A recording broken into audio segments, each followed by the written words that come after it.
Now, you know what? He put the chairs over here so that you, so.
Hi, everybody. I'm Christine Schiavone, and our program is Spiritual Exploration. Tonight, we're going to look at witchcraft today, and we're going to, I'm sure, learn some things that we didn't know before about witchcraft. There's a lot of precognitions about what it is and what it isn't, and I have here with me a special guest who I'm sure you'll recognize. He's been with us many times before, and he's here to talk about witchcraft today. And my guest is Cabot Eadicicco. How you doing, Mark? Great.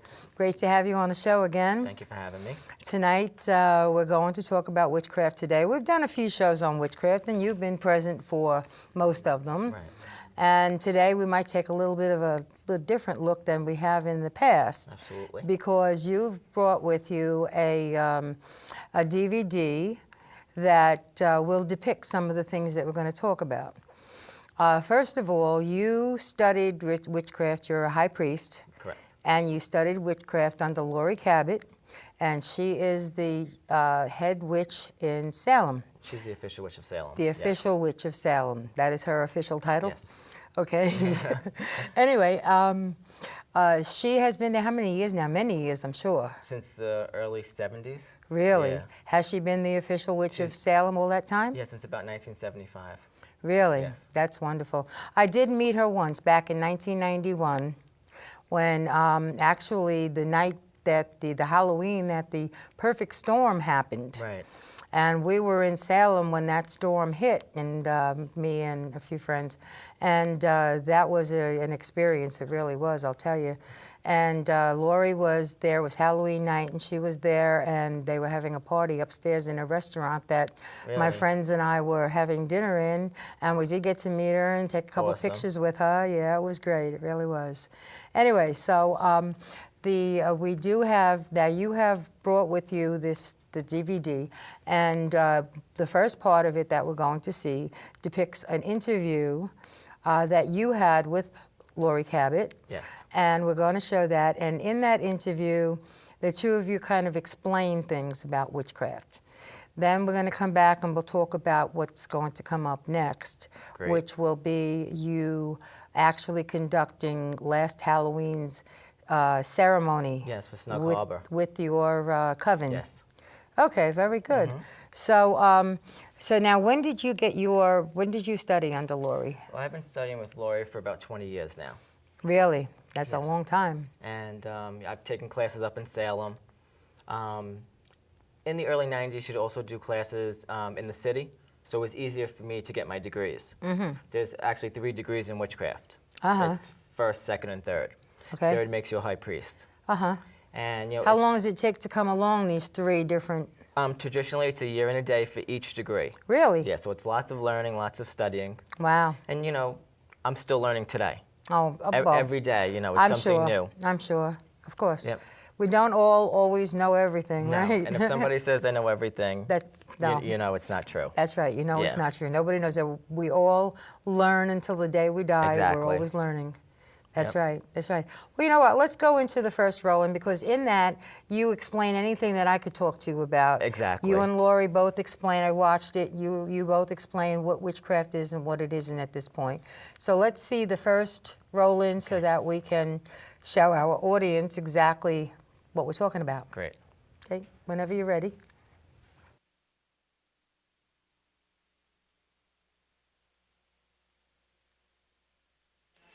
Hi, I'm Cabot Eadicicco, and I'm the proprietor of Practical Magic, and I've been a Cabot witch for over 20 years, and I'm sitting here with my teacher, my mentor, and my friend Laurie Cabot, and Laurie has agreed to say a few words about the growth of my production in the Wiccan community. So, hello, and I'm Laurie Cabot, and I began the Cabot tradition many, many years ago. We're talking about 45 years ago. And Mark has been a student, and now he is a priest in our tradition, and conducts rituals and has a wonderful shop. And the shop is an educational tool, isn't it? absolutely. You know, because people don't really know what witches are. They still have the Walt Disney idea. It's nice to have something in the public the way you do, which is not easy, to open a shop and then educate people about our ways. You've done a very good job of that.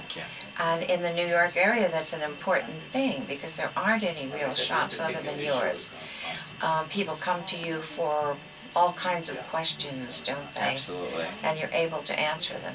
And we're about to celebrate our New Year. The 8 holidays are very important, Yes. and you're going to be celebrating the New Year, and we hope to show people that it is ancient. The same rituals have been going Yes. on for thousands of years, and you're continuing those same rituals in New York. Yes, and for that to go down in history and for people to see exactly what we do. And it's not evil, and it has nothing to do with the devil or Satan. No. You know, Well, there is no Satan in our deity structure.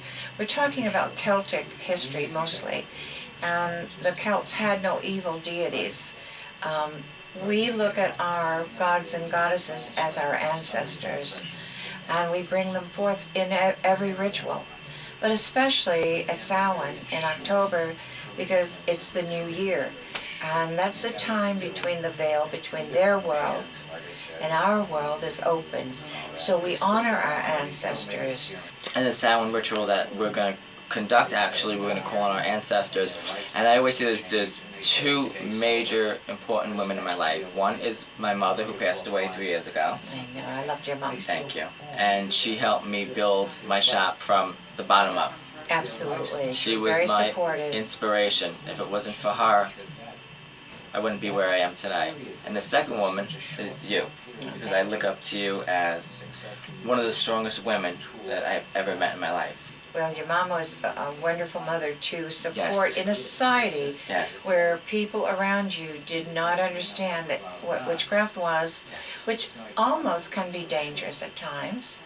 And she was supportive of that. How lovely that she was educated enough and wise enough to help you perpetuate our way of life. Exactly. We honor her. We are at Samhain, definitely honoring. Yes, absolutely.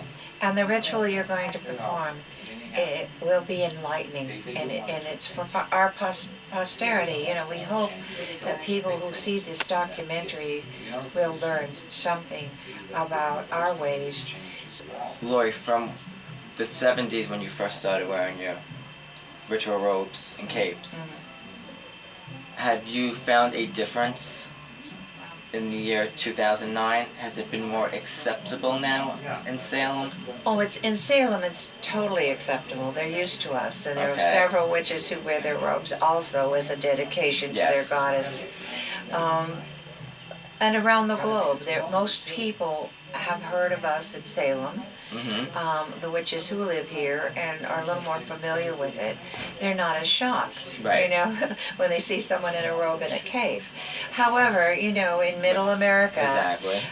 where witches still feel afraid to step out, of course they're not as familiar. They come to Salem to see us in our robes. Right. They hope to see us in our robes because it's an exciting thing. We can balance it anytime. Absolutely. And magic's not use. Spells are prayers. Right. A lot of people don't understand that. They think a spell is equated to something to do bad. Not at all, because the laws of witchcraft are everything that you do comes back to you threefold. So the threefold law takes away any chance that we're going to do evil, because Right. we don't want the evil coming back at us. It's a threat and reward system, isn't it? So we definitely believe that if we do good, that good will come back into our Exactly. lives. And that's a very important issue, because a lot of people say, well, can you cast a spell on that person? And when they say it, they mean that it should do something harmful. We never, ever do that. And more people who are not witches think bad thoughts about people, and that works, and that hurts people. And in many cultures it's called the evil eye, isn't it? Right. It's called the malevolent acts of people in other cultures. Yeah. We don't do that. We're the ones who don't do it. Right, which is harmful magic, and they don't even realize it. That's exactly it. You know, and if there's one thing I've learned from the Cabot tradition that sticks out in my mind is I neutralize that thought. Yes, And important. neutralize that thought. Well, that's important, because our thoughts become things. Yes. And training your inner dialogue is part of our way of life, so that if we see something that is not good and we think about it, we neutralize the thought so it won't go any further. It won't manifest. You don't want a thought that's harmful to come to be. Right. And we know that light manifests those things, that your thoughts are forms that come to be. When I first met Mark, when he was a young fledgling witch, Shy. and shy, but very eager to Yes, learn. very. And I've watched his progress, because he's never, ever stopped learning. You've never stopped. No. And you've educated yourself as well as classes.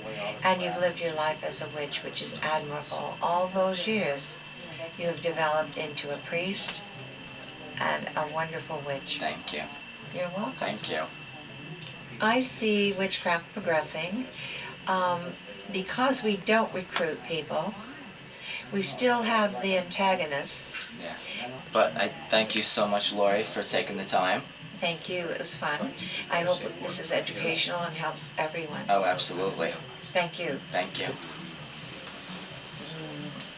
Pleasure. Blessed be. Blessed be. Yes. Well, that was very good. Thank you. So you really amply explained, at least Laurie did, about what witchcraft is and what it isn't. That you don't have devil worship, and you Exactly. don't have any kind of sacrifices.